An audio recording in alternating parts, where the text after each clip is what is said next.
Assalamu alaikum wa rahmatullahi wa barakatuh.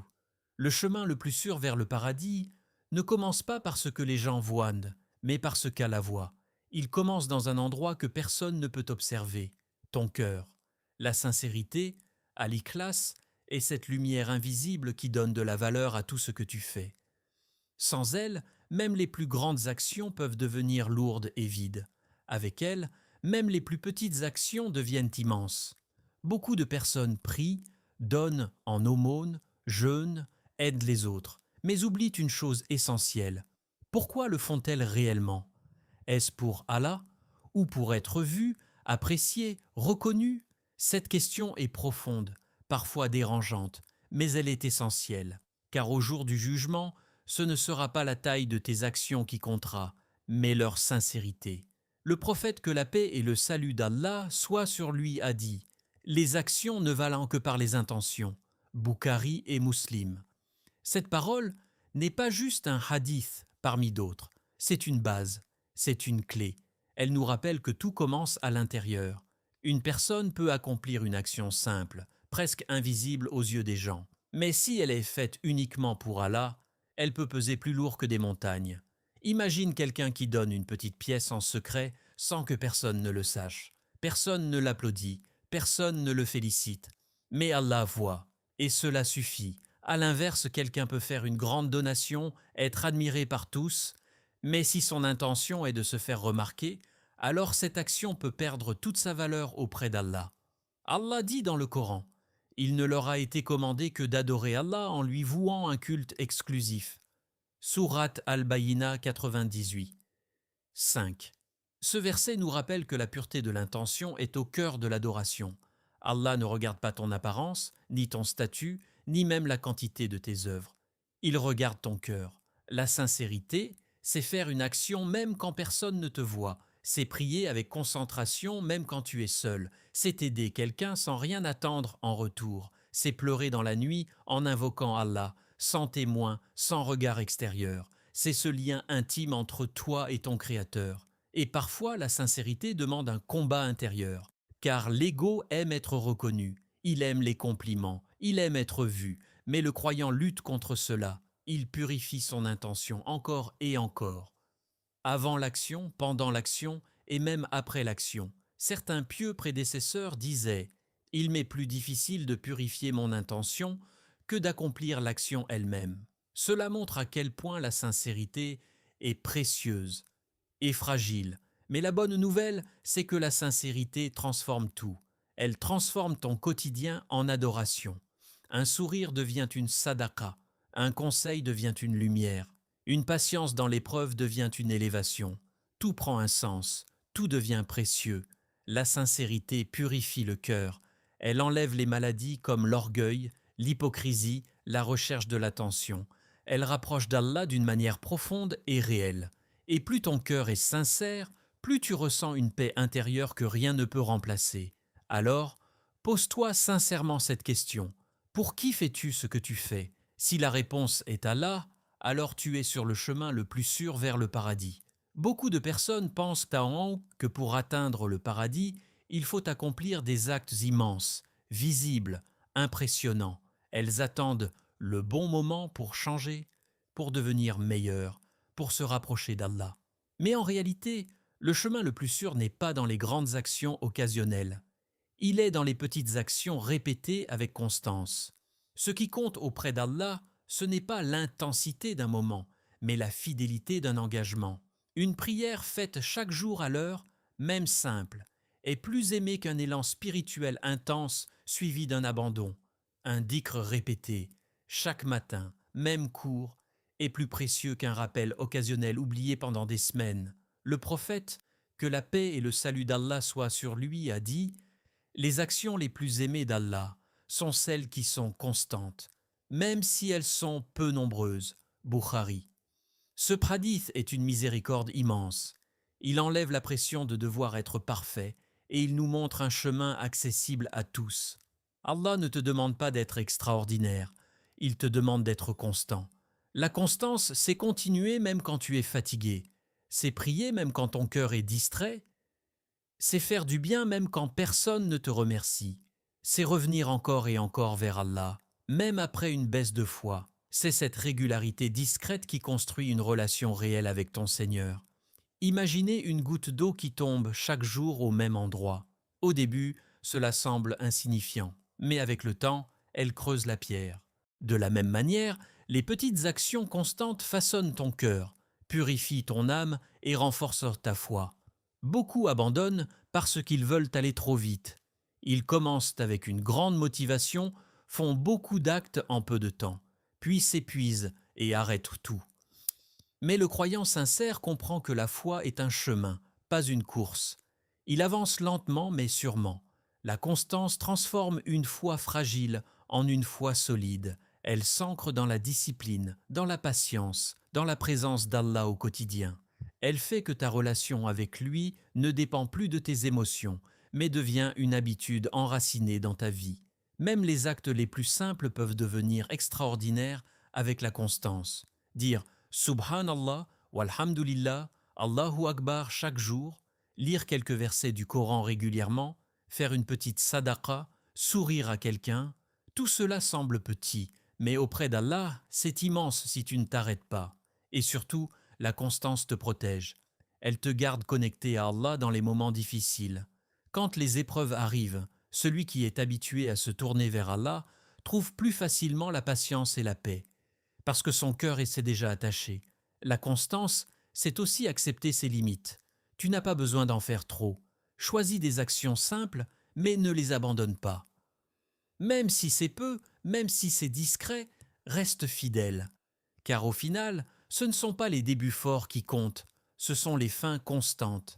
Et celui qui avance chaque jour, même lentement, est bien plus proche du paradis que celui qui s'arrête. Si aujourd'hui tu fais peu, mais que tu continues, alors tu es déjà sur le chemin le plus sûr vers Allah. Beaucoup de gens cherchent le chemin vers le paradis dans les grandes abadations visibles, dans les actes impressionnants, mais oublient une voie simple, accessible à tous, et pourtant extrêmement puissante. Le bon comportement al-akhlaq. Ce que tu montres aux autres, la manière dont tu parles, dont tu réagis, dont tu traites les gens, tout cela peut être une cause directe pour entrer au paradis. Être doux, patient, honnête, humble, savoir pardonner, ce ne sont pas des choses secondaires en islam, ce sont des piliers invisibles qui élèvent énormément auprès d'Allah. Parfois, une personne prie, jeûne, fait des efforts, mais son comportement repousse les autres. Et parfois, une autre personne a des actes simples, mais son cœur est pur et son comportement est beau, et cela la rapproche énormément d'Allah. Le prophète que la paix et le salut d'Allah soient sur lui a dit « Les plus proches de moi le jour de la résurrection sont ceux qui ont le meilleur comportement. » Tirmidhi. Subhanallah, être proche du prophète sallallahu alayhi wa sallam dans l'au-delà est un honneur immense. Et ce privilège n'est pas réservé aux savants ou aux grands adorateurs uniquement. Il est aussi pour ceux qui ont un bon caractère. Le bon comportement se manifeste dans les petits détails du quotidien. Comment tu parles à tes parents, comment tu réponds quand quelqu'un te blesse, comment tu agis quand tu es en colère. C'est là que ton vrai niveau apparaît, car être bon quand tout va bien est facile, mais rester bon quand tu es éprouvé, c'est là que réside la vraie noblesse. Allah aime les cœurs doux. Il aime ceux qui apaisent, pas ceux qui blessent. Il aime ceux qui pardonnent, même quand ils ont le droit de se venger. Il aime ceux qui font preuve de patience, même quand la situation est difficile. Le prophète que la paix et le salut d'Allah soient sur lui était le meilleur exemple. Il était insulté, rejeté, blessé. Mais il répondait avec douceur, patience, miséricorde. Et c'est cela qui a touché les cœurs, bien plus que les mots. Parfois, une simple parole peut changer une vie. Un mot gentil peut redonner espoir à quelqu'un qui souffre. Un sourire peut alléger le cœur d'une personne triste. Un pardon peut réparer une relation brisée. Ces actions semblent petites, mais auprès d'Allah, elles sont immenses. Le bon comportement est aussi une forme d'adoration. Chaque effort pour contrôler ta colère, chaque fois que tu choisis de répondre avec douceur au lieu de la dureté, chaque fois que tu pardonnes, tu te rapproches du paradis. Et ce qui est puissant, c'est que tout le monde peut pratiquer cela. Tu n'as pas besoin de richesse, ni de statut, ni de connaissances particulières. Tu as juste besoin d'un cœur sincère et d'une volonté de faire le bien. Mais soyons honnêtes, ce n'est pas toujours facile. Parfois, ton ego te pousse à répondre durement.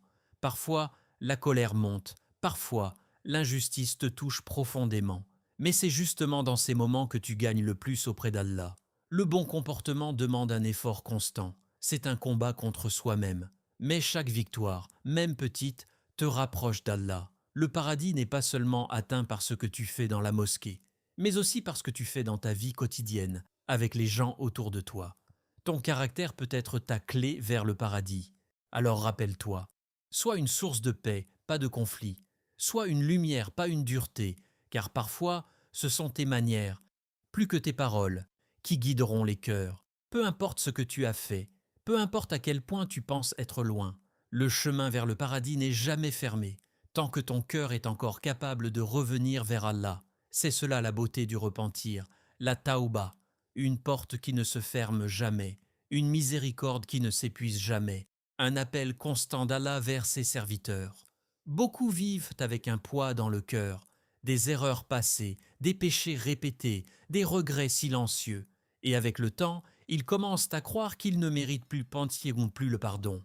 Ils pensent qu'ils sont allés trop loin, qu'Allah ne voudra plus d'eux. Mais cette pensée est l'une des plus grandes illusions.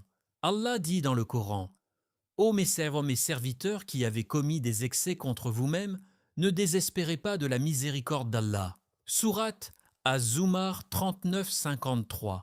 Ce verset est un appel direct, rempli d'amour et de miséricorde. Allah ne s'adresse pas aux parfaits, il s'adresse à ceux qui ont fauté, à ceux qui sont tombés, à ceux qui ont fait des excès contre eux-mêmes. Le repentir n'est pas simplement dire Astaghfirullah avec la langue, c'est un mouvement du cœur. C'est reconnaître son erreur, ressentir du regret et décider sincèrement de revenir vers Allah. C'est un moment intime, profond, entre toi et ton Créateur.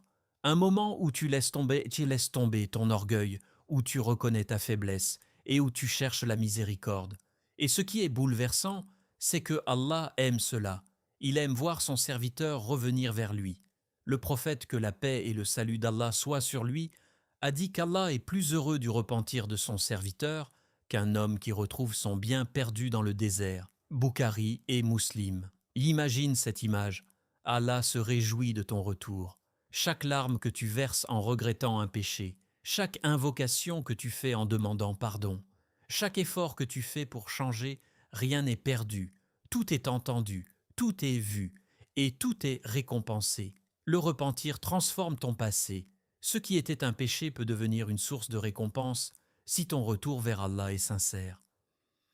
Car à travers ce péché, tu t'es rapproché d'Allah, tu as compris ta dépendance envers lui, tu as renforcé ta foi. Beaucoup de grands croyants ne sont pas ceux qui n'ont jamais péché, mais ceux qui se sont relevés encore et encore. Ceux qui, malgré leur chute, n'ont jamais coupé leur lien avec Allah. Et même si tu retombes, reviens encore, et encore, et encore. Tant que tu continues à frapper à la porte d'Allah, elle ne te sera jamais fermée. Le repentir purifie le cœur. Il enlève la lourdeur du péché, il apporte une paix intérieure, il redonne espoir. Il te rappelle que tu n'es pas défini par tes erreurs, mais par ta capacité à revenir vers Allah. Ne laisse jamais Shaitan te faire croire que c'est trop tard. Tant que tu respires, c'est que Allah te donne une chance de changer, une chance de revenir, une chance de te rapprocher du paradis. Le repentir sincère est l'un des chemins les plus rapides vers Allah. Ce n'est pas une faiblesse, c'est une force, une preuve d'humilité, une preuve de foi, une preuve d'amour envers ton Seigneur. Alors aujourd'hui, maintenant, reviens vers Allah, même avec un cœur brisé, même avec des larmes, car c'est souvent dans ces moments-là que tu es le plus proche de lui. Le chemin le plus sûr vers le paradis ne se construit pas seulement avec des actions, il se construit aussi avec un cœur apaisé, un cœur qui fait totalement confiance à Allah. Le tawakkul, cette confiance profonde, est une force invisible qui transforme la manière dont tu vis chaque épreuve, chaque doute, chaque moment d'incertitude. Dans la vie, il y aura toujours des moments où tu ne comprends pas ce qui t'arrive.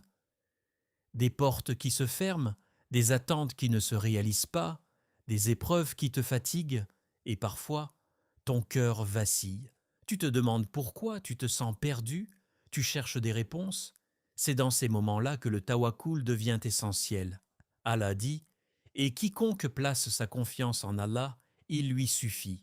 Sourate At-Talaq 65, 3. Cette parole est puissante. Elle signifie que lorsque tu fais réellement confiance à Allah, tu n'as plus besoin de tout contrôler, ni de tout comprendre, car tu sais que celui qui gère ta vie est parfait, sage et miséricordieux. Le tawakkul ne signifie pas rester passif. Ce n'est pas abandonner les efforts, ni attendre sans agir.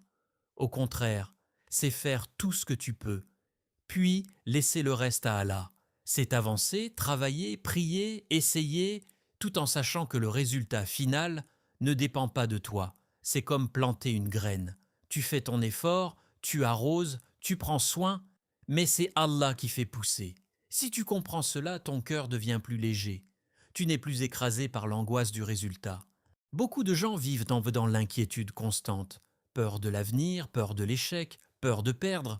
Mais celui qui a le tawakkul vit différemment. Il fait les mêmes efforts, il traverse les mêmes épreuves, mais son cœur est calme, parce qu'il sait que rien ne lui arrive sans la permission d'Allah. Le tawakkul te donne une paix intérieure que rien d'autre ne peut offrir. Même dans les moments difficiles, tu ressens une forme de tranquillité. Pas parce que tout est facile, mais parce que tu sais que tout est entre les mains d'Allah. Et parfois, ce que tu voulais n'arrive pas. Et sur le moment, cela te fait mal. Mais avec le temps, tu réalises qu'Allah t'a protégé, qu'il t'a donné quelque chose de meilleur, ou qu'il t'a éloigné d'un mal que tu ne voyais pas. Le croyant avec le tawakkul ne mesure pas sa réussite uniquement par ce qu'il obtient, mais par sa proximité avec Allah. Il sait que chaque situation, qu'elle soit bonne ou difficile, est une opportunité de se rapprocher d'Allah. Cette confiance renforce la foi. Elle te rapproche d'Allah à chaque étape de ta vie. Elle te rappelle que tu n'es jamais seul, même dans les moments les plus sombres. Et plus tu fais confiance à Allah, plus tu avances avec sérénité. Tu ne te précipites plus, tu ne désespères plus, tu ne te perds plus dans les pensées négatives. Tu avances avec une certitude, ce qui est pour toi viendra à toi, et ce qui t'a échappé n'était pas destiné à toi. Le tawakkul, c'est lâcher prise, mais avec foi, c'est accepter, mais avec confiance, c'est avancer, mais avec certitude. Celui qui vit avec cette confiance ne se perd jamais. Même s'il traverse des tempêtes, son cœur reste attaché à Allah, et c'est cela qui le guide, pas à pas, vers le paradis. Le chemin le plus sûr vers le paradis n'est pas compliqué, mais il demande de la sincérité, de la constance et un cœur tourné vers Allah. Ce n'est pas la quantité de tes actions qui compte, mais leur qualité. Une intention pure, une action régulière, un bon comportement, un repentir sincère et une confiance totale en Allah. Voilà les véritables clés. Rappelle-toi que le paradis n'est pas réservé à une élite parfaite, mais à ceux qui s'efforcent sincèrement, qui tombent puis se relèvent, qui oublient puis se rappellent, et qui reviennent toujours vers Allah. Ne sous-estime jamais une bonne action, même petite. Peut-être que c'est elle qui te fera entrer au paradis.